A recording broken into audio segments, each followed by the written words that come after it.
So for this assignment, I wanted to go over the directions. The whole purpose of this is to get back into the practice of close reading.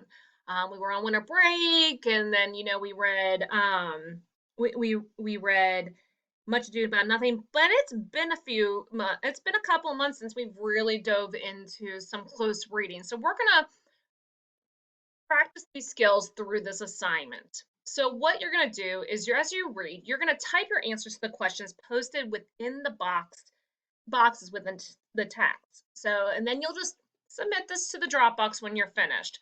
Make sure you're reading the information carefully, okay? So you'll want to read the summary, and then you're going to read the text, okay? And you're going to be reading Gulliver's Travels. Um, as you can see, this is what the boxes look like. So you'll have to look at this. So, okay, so what does Gulliver mean by the underlined sentence? And you can fill in the blanks. That's perfectly fine. And then please keep this highlighting here. It really helps me as I'm grading to see your answers highlighted as I'm going through the text, especially something this big. Um, then I'm going to ask you to summarize and identify, and then consider like author's purpose and everything.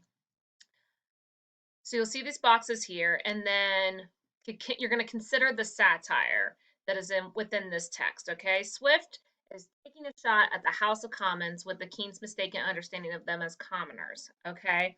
So what other satire is taking place within the paragraph above?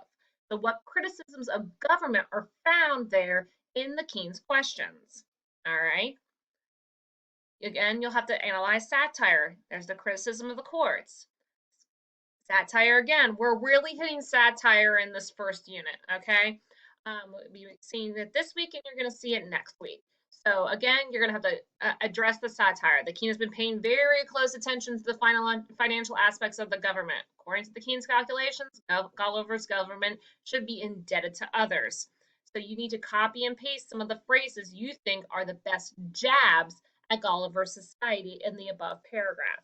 Just short phrases, not whole sentences. All right. Then I want you to think about the ideas from the Enlightenment overview that you went over earlier this week. Freedom and democracy, egalitarianism, and egalitarianism, and the idea of a public. All right. Finally, again, satire. What observation is made here? What can corrupt men? Satire again. What does the king ultimately think of Gulliver's society? More importantly, who really feels this way? Hint, it's not the character in the story. You're going to consider author's purpose. What was the purpose of this satire? What is he trying to accomplish? And if you'd like, after you're done, check out the 4-minute clip of the passage and let me know what you think. All right. If you have any questions over this assignment, don't hesitate to reach out, and I look forward to reading your responses. Thank you.